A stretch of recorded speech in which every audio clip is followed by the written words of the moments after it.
Hi, everybody. It's 1 o'clock. It's Tuesday. You know what that means. We're in the garden. We're going to be looking at stuff. Today's going to be kind of a special garden. I wasn't altogether sure what I was going to do with it. Hi, Angela. Hi, Jennifer. Hi, Teresa. Hi, Roni. I was not feeling up to snuff yesterday. I did a reading for a lovely lady on the phone. Don't do very many phone readings. Um, and she was delightful. She was the best part of all of yesterday, actually. And I just woke up feeling punk enough that I took a COVID test because you can't be too careful. Right now, they say if it feels flu-like, check yourself for COVID because there's a whole lot of that going around.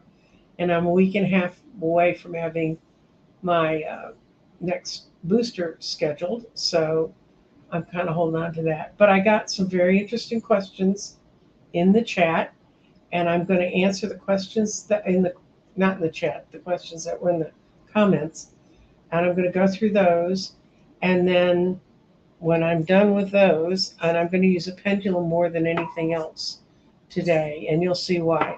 Because I'm going to, someone suggested she was thinking about building a fall equinox grid, and I looked up the stones. Hi, oil painter. Colleen. Hi, Vicky. Oh, Vicky's been sick with strep. Blech. I don't have strep. I actually got up this morning and went to uh, my by my ex- exercise coach class at 8:20 this morning, which is really early for me. Um, and they're lovely people, and I enjoy going there. And then I stop and get a coffee and a light keto breakfast on my way home. That's how I reward myself for getting my butt up and out. Um, but what we're going to do is I'm going to go through the questions I got. And there's like 5 of them. And then one of the people, Patty Sylvan Butterfly, commented about wanting to build a grid for the equinox. So I looked up some stones for her, and I decided I'd go ahead and show you guys how I used to work with grids before I built them for other people. Maybe it'll inspire you. She says she builds grids. That seems to help her. So we're going to start with the questions now. Um, Let me get the cameras to the right place so you can see what I'm doing. Makes no sense if you're not. There we go. Ta-da! I'm going to use the Dowsing Garden that Danny and I developed over a year ago. Um, it's built like most dowsing things are, except this one has a circle and it has a way that means yes and a way that means no. It also has percentages. So if you want to know what is the percent this is going to happen or that's going to happen, you can do that off to the side. When Danny and I first built this, people were trying to figure out if they were raising their vibrations. So this goes from 100 to 1,000. Just put an extra O next to those because they're percents otherwise.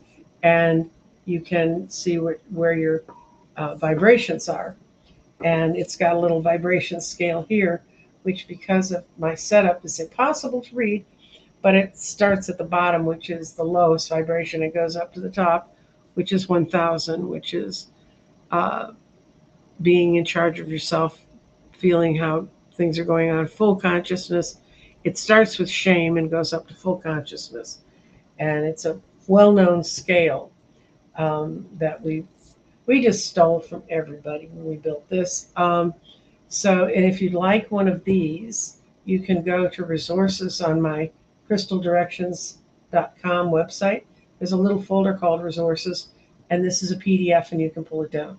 Danny and I don't charge anybody for this because, like I said, we kind of borrowed a lot of stuff to put this thing together.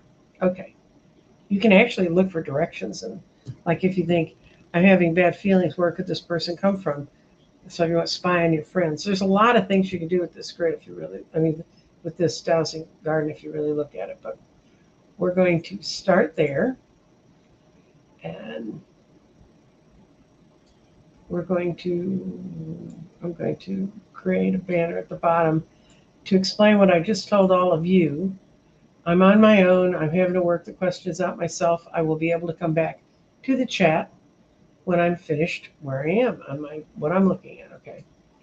Roni, I've gotten better at going with the flow. Great. And apparently I need to let things go too. How do people identify and release those things?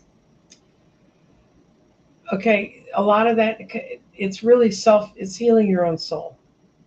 And a lot of times I can tell something needs to be let go of, or I need to not think of a person, place, or thing.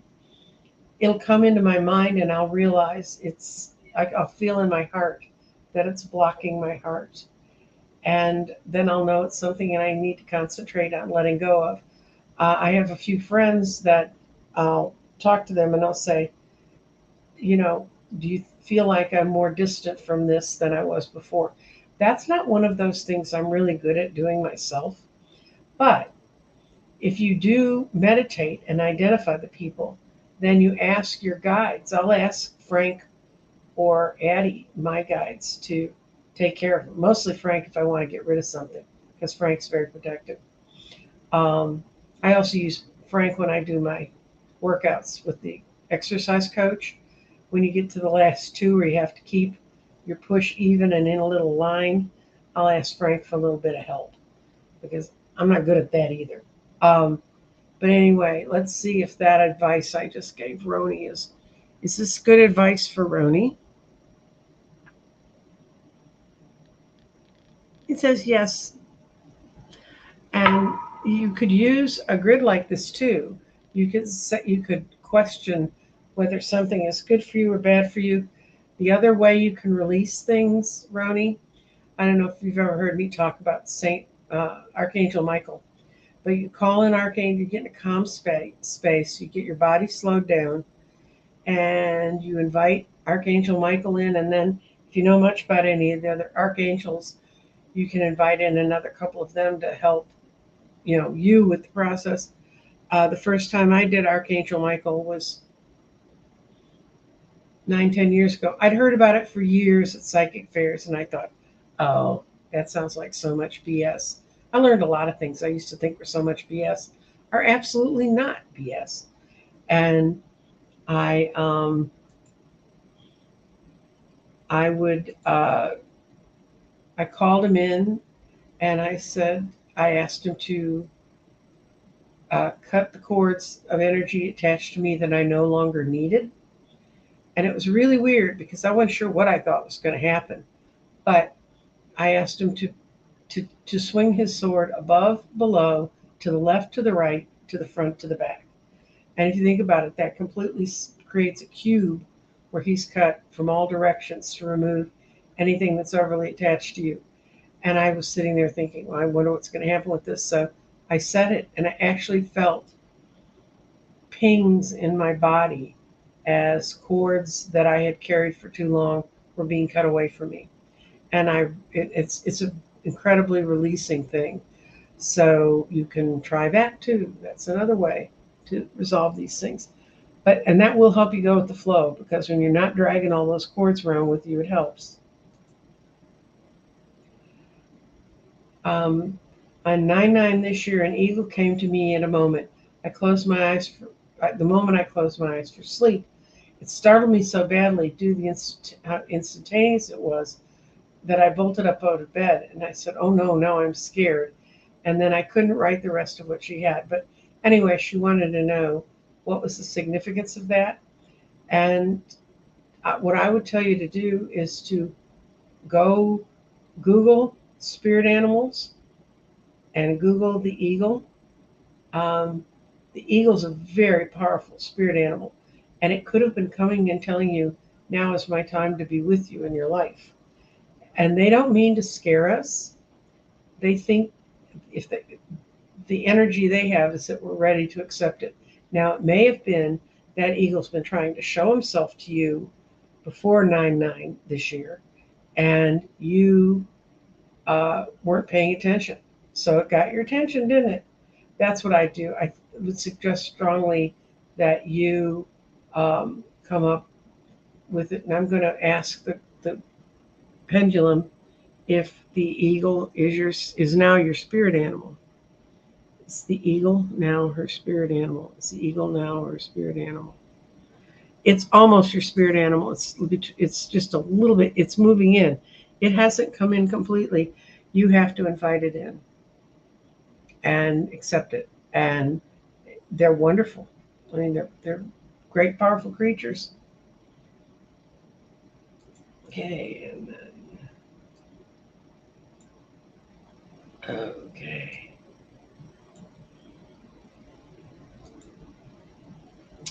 The, the beautiful grid you made for me is helping me evolve and heal. Now the initial interview stages are coming up for 2 exciting jobs. One science, one people. Does either one appear possible? So we're going to do science first. Thank you for the compliment on the grid, but your energies have to work with it for it to work. Science. Science has a good possibility. And let's see about you working with the people end one.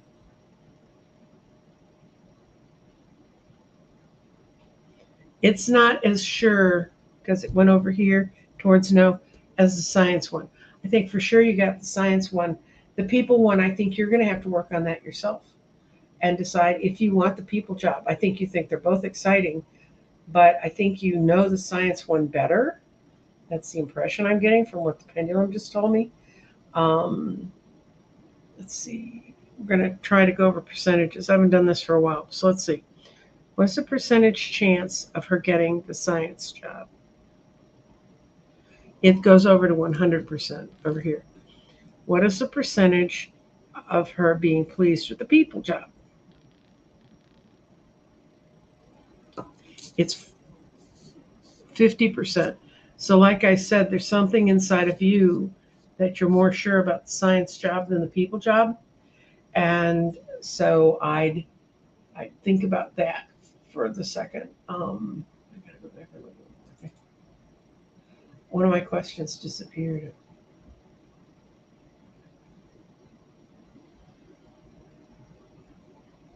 Okay, I had one of these. This is a question. I have to highlight it and bring it over because I thought I'd copied more questions in that. Y'all get watching me create my back thing here. Paste. Okay.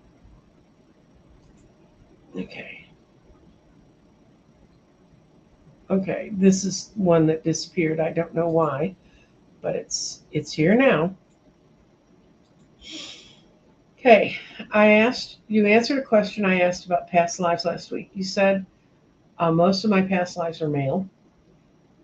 Why a woman in this life? What would that lesson have been? Okay, I had separated this off from the other questions. When I read your question, what I saw was you've always been a person who had power, whether you handled it well or poorly or whatever. You had a lot more power in your life. You've had a lot more planted groundedness and firmness in your life. And you've been sent in this life, Christine, to work with it because we're going into a period of divine feminine. And you have a lot of skills from your own life when you were a male that you can bring into this life that can help you go into being the divine feminine and in this life. And it's our idea of male or female, our duality is going away. And you're a good critter for being in that and not getting tied to one duality or another. I hope that's an explanation enough. You can go read up on divine feminine. Divine feminine does not mean, by the way, that it just means that we are going to handle certain things with more feeling, more emotion, and more caring than the divine masculine did. And they weren't turkeys, they were just where they were supposed to be. Okay. Now, this is the question. That's why my table's all set up differently. I'm going to start with me on the camera for this one.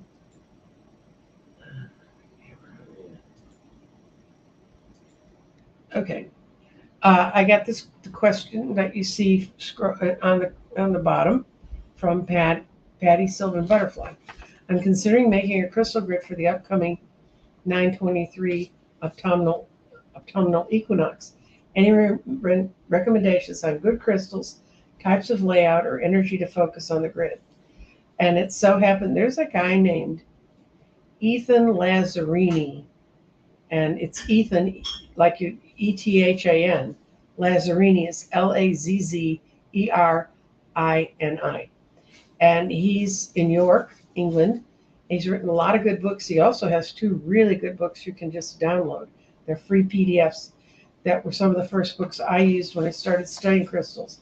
He has a lot of good crystal wisdom, and he occasionally, if you get on his newsletter, he sends out information on how to do a grid of certain types. And he already did one this year on the fall equinox. But what I'm going to show you is not just from him, but from some other people. Now I'm going to show you first the stones that will help you. That when I went looking through my sources, these were the stones they suggested were best for working with the fall. Okay. The first one is a dendrite, and the problem with this is stones are things you have to look closely at, but this is an opal. It's from India. It's a dendrite, and see the little things that sort of run through it looking like branches or leaves? Actually, this side's better for seeing like leaves or veins and stuff. That's actually manganese, and it penetrates through the stone, and it creates what look like leaves, and that's why dendrites get their names. It doesn't have to be opal to be a dendrite. It can be, a lot of agates have dendrites in them. It's called dendritic stones. That's what this is called. It's a dendritic opal. You can get them much smaller than this, and I'll show you stones I think would be fine for doing smaller things. So there's dendrite stones, and I think it's because your trees go from leaf covered with leaves to branches. That's why they think this is a good stone to include in your fall. And the dendrites help boost your personal journey for growth and move through changes easily, because we know fall is a big time for change. Now, the next one's carnelian, which I know many of you have seen me use. I use a lot of these in grids. This actually came out of my stash for building grids. And carnelian boosts your energy on days of the changing seasons, and it can help you get through the more challenging times. Now, I don't know if everybody thinks these times are challenging, but a week ago it was 108 in Dallas. Today it's 77. The weather changed, and it changed like on Friday last week. Boom, summer was here and fall's here now. And it's just lovely. I went out after I did my workout this morning. My workout's like 20 minutes of weights, guys. It's not a big deal. But I went out and I took a little walk too, because it was so lovely to be able to walk and not come home in a pool of sweat. Okay, another stone that they suggest can be very good in the fall is purple fluorite. And that's a purple fluorite that's a polished. You can also see in this one, this is one of my special purples. It's got rhyolite in it. It's got different sorts of crystalline forms. They look like little slivers. I think you can see them. I can see them on my screen. That's a very special purple fluorite, but you can use any kind of purple fluorite. The teeniest, tiniest one you have, let me see, do I have? No, that's not. In case you're wondering what you're hearing around, these are bags full of stones that I have. I didn't leave the fluorites out, but they can be this size and tumbled. Or, my favorite thing about fluorites is that they come in as octahedrons, the 8-sided stones. But that's another stone. Purple fluorite helps you see more clearly as you plan for the upcoming holidays and the new year. It's for that energy in your life. Then you got hematite, and I couldn't find a small hematite, so I had to go for my big one. This one's a pyramid, and I've used this on my own personal crystals. And hematite enhances memory, helps with deep thought, and gives you a sense of reflection. So that's hematite. That's another one that's here. Then I got, where'd he go? Oh, that's not him. Is that it?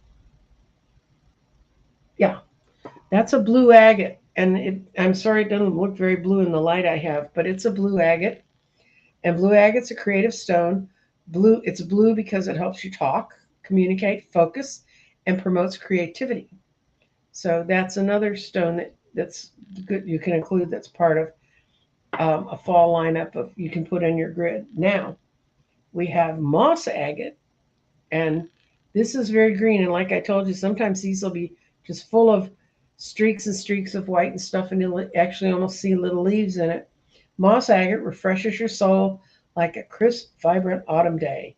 It's a stone of abundance.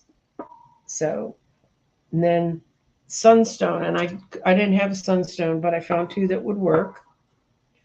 One is this is a crackled, which means they took real quartz and crackled it by exposing it to heat and then putting it in water. And this one is yellow, and I believe it's dyed. I don't think it's normally that color, but if you're just building a grid and you want to focus on colors and what things mean, it means it brings warmth to those who don't adjust to the cooling winter weather. And this is a citrine, which is an abundant stone, which you can also use in place of sunstone because it's also a very warm stone. When you use it in a grid, it shows a lot of warmth towards things. Now,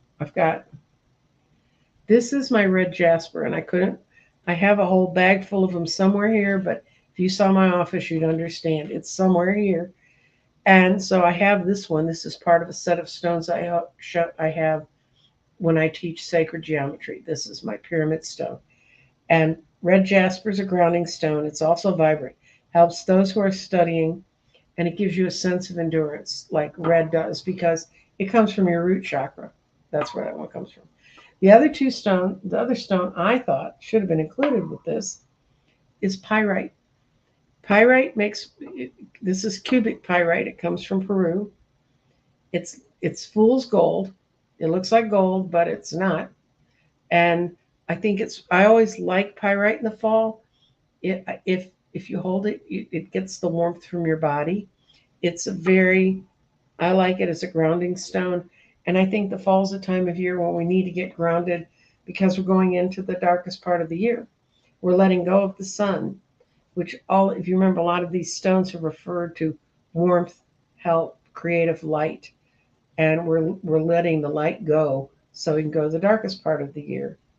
Now, y'all are sitting there saying, that's lovely. You have a bazillion stones at your house. How do you do this? How do you build a grid? Now, I don't know how Patty Sylvan Butterfly builds a grid, but when I was first studying grids, I found a bunch of websites that had different grids. Now, this is the flower of life. And say you decided you wanted to go with the vibration of the moss agate, refreshing your soul to get ready for the crisp autumn weather. You get yourself a bag of green moss agate. And I always start with the stone in the middle. And then I decide, what do I want to build on my base? What do I want my base to be? And 4 is your base number. So if I want my base to be that vibration, I'd get 4 of my green moss agates. And the reason I like these forms is they kind of give you a way to pictorially balance what you're looking at. Okay. Now you say, but I also want the vibration of plenty and abundance. So I'd stick in my 2 little pyrites. And then if I want to go for and I want to go for having my heart be warmed or feeling things with a lot boost energies for the days of the changing seasons, that's a carnelian. I get out my handy dandy bag of carnelians. And I picked 6 because 6 is hearth and home and making your heart feel warm. And I think that's the vibration I want here. And if you study numerology at all, it'll help you in understanding placing the stones. But then you go, I place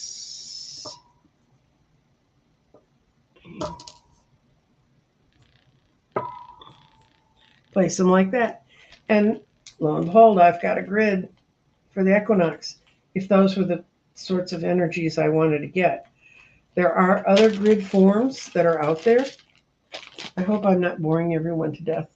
I'm not looking at the chat. You could all be saying, we're going to sleep out here.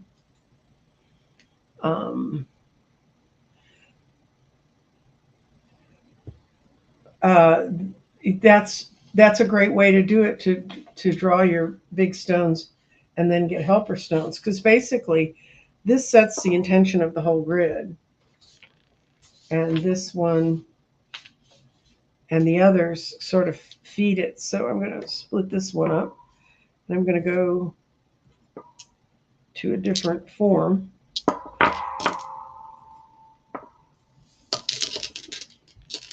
Okay. This is based on Metatrons Cube. This is sort of like a flat drawing of Metatrons Cube. And this one you can start from the outside and find your 6 power stones to build yourself in. And in this case,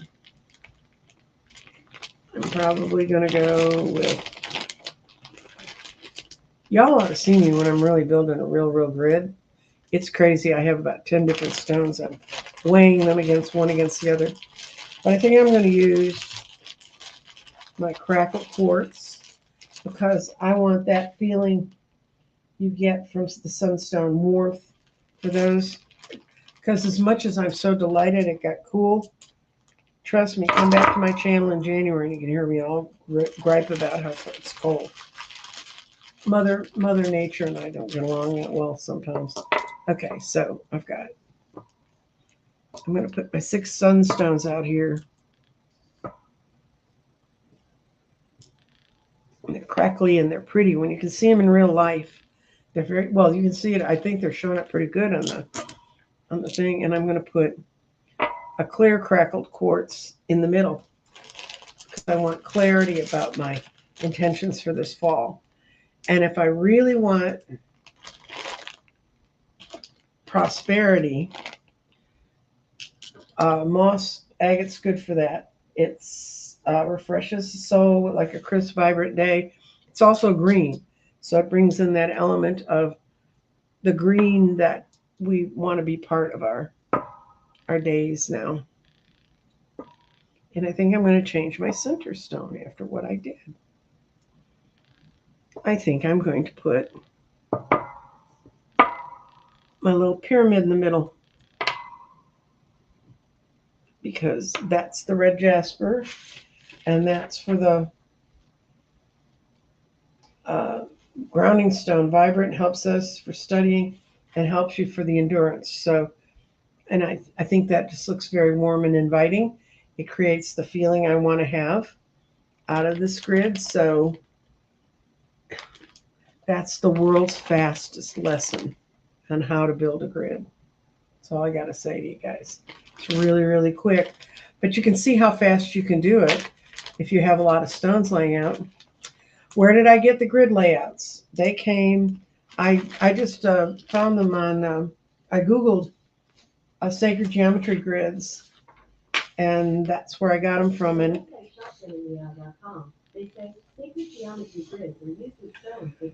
you're gonna believe this. My Google little friend in the kitchen just said she's telling me where to find all the sacred geometry grids. So they're must not be too hard if it's picking it up off my voice here. And anyway, this is one that's based, if you study sacred geometry, we start with one circle, then we build out, and you can keep building out. This one is the equivalent of that one. This one that's on the top is the equivalent of that one.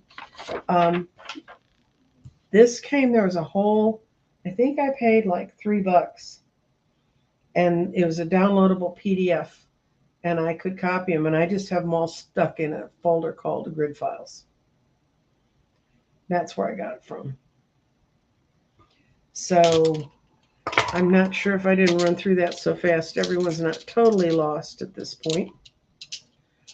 But I'm going to take a minute to put my stones back where my stones are, because if I get them mixed up, then I have to get out my little rock identifier app on my phone and take pictures and say, what is this? Because you can see carnelian can look a lot like red jasper. So anyway, so I tell you, it's building a grid's not that hard. She says, who has a bazillion stones. But I didn't start out with a bazillion stones. I started out with a few, and I've slowly built out. And I think the most expensive sack of rocks here, and this, I've used a lot of this green moss. Oh, where did I hide my banner? This green moss, it was filled to the top, and it's a 1 pound bag, 3/4 pound bag, and it's like $20. But you can, you wouldn't have to buy very many of the different types. It's a little, some of the agates are a little more expensive than the others. And now I'm going to come over and look at comments and see what's happened. What's happened while I've been gone? Where have you guys been gossiping about each other? I can see you're saying hi. Hi, Atham, Volpe.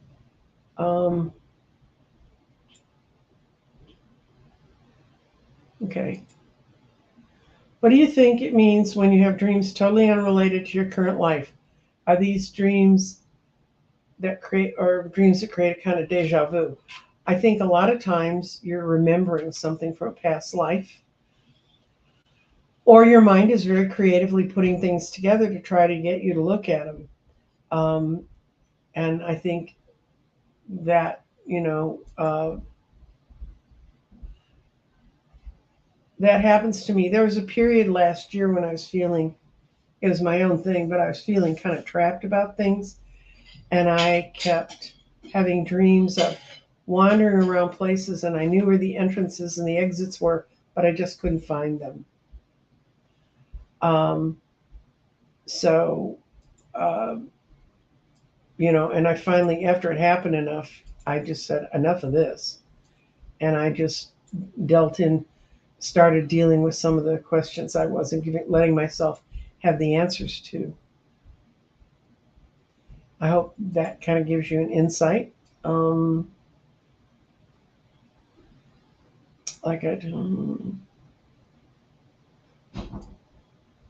we're up to where Vicky has strep throat. And if you don't know now, I use my garden form because it encompasses all of the sacred geometry I could ever find. And then I don't have to, it makes it easier for me to organize my thoughts when I'm building grids. So I build them on the garden form now. Let's see. Yes, please hit the like buttons and subscribe if you haven't subscribed yet. A week from yesterday, I will have all of the announcement and all the dates and times and fees and how to pay and what we're doing. I can give you the dates.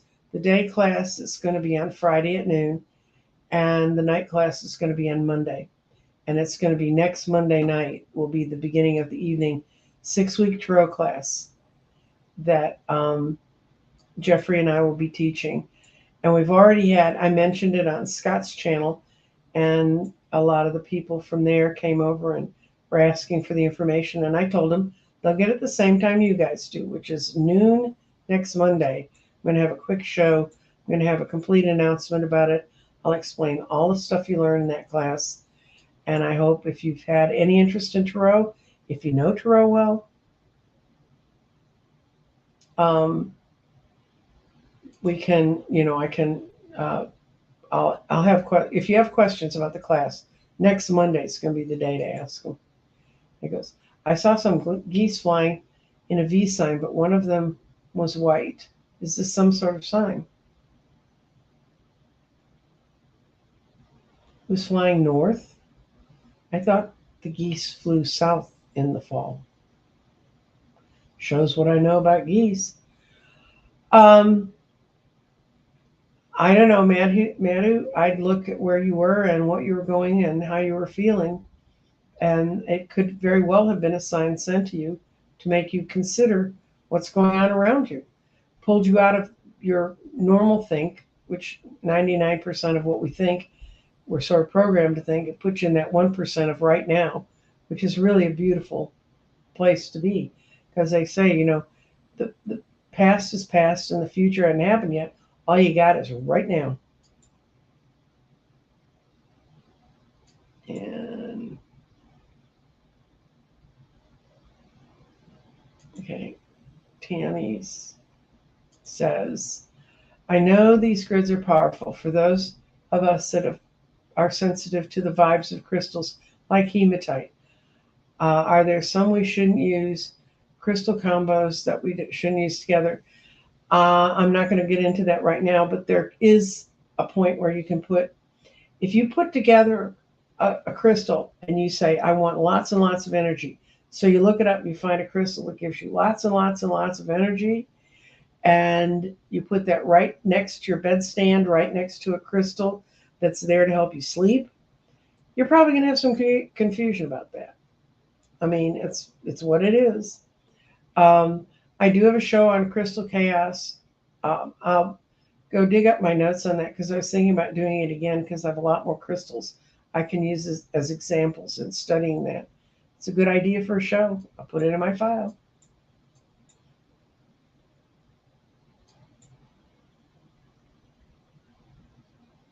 Okay. I usually draw in sacred geometry form and then go to the big anchor stones and the helper stones. And that's one way to do it because what Patty's trying to bring in is energy and intentions for a specific season for herself and maybe for the world. I mean, I do have the crystal grid I built for the world last December, and it's still here. I haven't mailed it off to Tim in England. I'm not sure altogether what I'm going to do with it. I had a group approach me that saw the grids that are on my website, and that's about half of what I've done. Since then, I've done as much as is on my website. And they were like, these images are beautiful. And they wanted to take them and make them into photos and really nice prints and sell them. And they've been these guys, I get an email from them every day. And the thing is, the ones I build for you, I build for you. I don't build them for the world. I build them for the one person. The only one I built for the world it's here. It's right by my desk. Let's see if I can do this without destroying half my life here. Okay. Yeah. This is my grid for the world. And it's Nekaba and the human heart. And the story of it really is, you can see there's some green moss agate on this one. That was my little wand that I keep with it. Lots and lots of little green florites around the edges. And it was just to try and draw to the purple fluorite in the center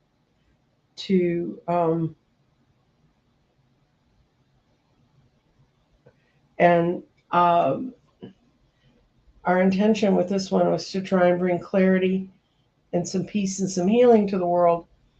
And this was done in December, and we actually did the blessing for it on New Year's Eve. It was lots of fun. That's the one that one of the readers I speak with frequently, he said you ought to have a really good picture done of that one, and that would be a way to spread it around to the world. But as I've often told you guys, I'm not doing another frigging thing that requires manufacturing anything. I've got eggs, I've got crystals, I've got stuff. I don't need any more. Okay, and here's a show question. I dropped two crystals, a clear quartz and an amethyst, and part of them shattered. You can keep the part that, hold them and see what you want. No, they're not. No, crystals, when they mine them and find these for us, they tumble them apart and they make them different for us. Um, they're going to be broken out of a mountain or broken out of somewhere to get to you. No, it doesn't hurt them if they break.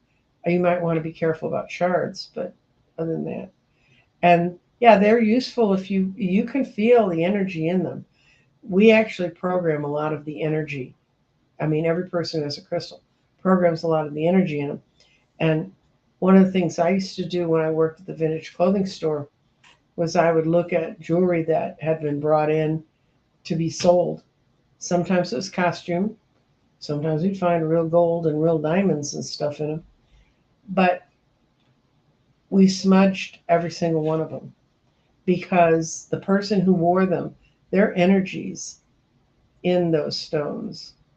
And, you know, you don't know what that person was going through at the time. When I inherited jewelry from my mother, I smudged it. And she was my mother. Well, I also know my mother, which maybe is why I smudged it. But um, yeah, those two crystals are just as good as whatever. Although I've had people who've told me if you lose a crystal, like they thought they had a crystal somewhere, and when they went to find it, it wasn't there.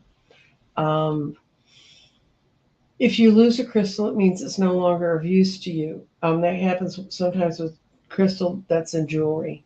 If you lose a ring, if you lose a necklace, um, that just means that crystal doesn't want to be in your life anymore. Atha got my um, stash of crystals that when I cleaned my office and swept it all up and swept it up off the floor. There was a small bag of crystals that were my runaway crystals. I had set them aside to build a grid with them, and they escaped.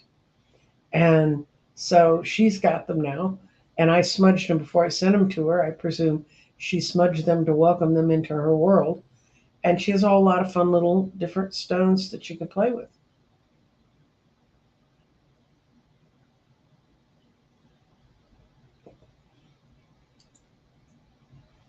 Yeah, it's hard when you lose things. Sometimes they come back, but sometimes they don't.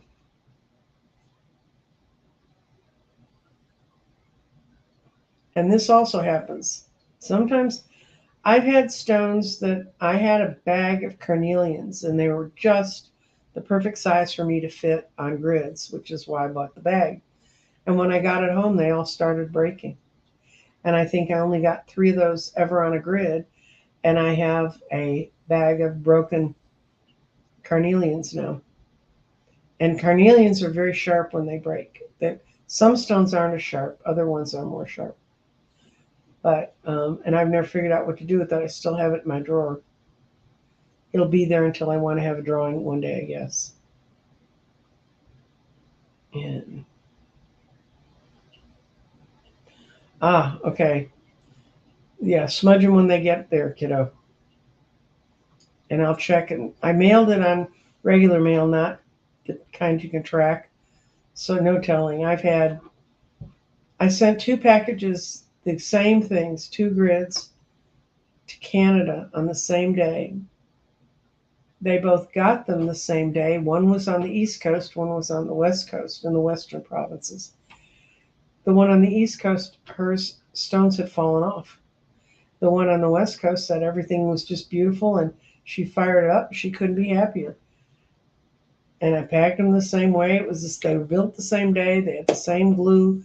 They set, once you stick your stones down, I have to let them set and cure until they're really solid. I have no idea what happened. And I've talked to a lady on the East Coast and she stuck them back in there. See if they'll stay now. Maybe they just wanted her to do it. Okay.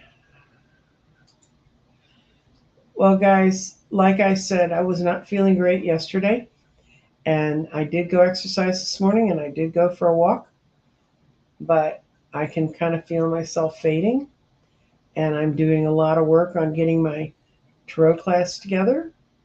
And I love everybody being here. If you want to type in a question really quick on building a grid, I'll be glad to answer it. But otherwise, I'm kind of wiped out. I don't see anyone. Ah, thank you. I will feel better, Mary. I think it actually may have been that the winds that blew the cold air in, they may have brought tree pollen from the mountains. Okay, yeah, I did send it to your PO box. It may have been tree pollen that hit me, and it may have been just the right combination because I'm kind of allergic to tree pollen.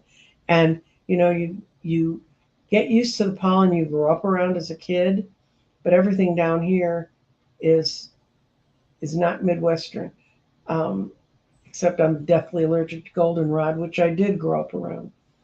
So anyway, y'all take care of yourselves, and even worn out, I'm interesting to listen to. Well, that's fortunate because at 74, I get worn out a lot. Um, Look for Monday. You'll get the notice. That's going to be the big announcement about the class, and um, not to be like those guys that are selling you stuff in the middle of the night. But it says, but there's more.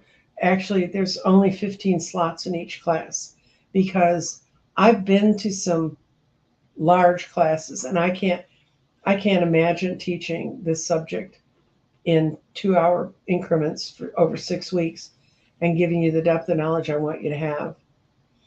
And so if you want to come, it's going to be um,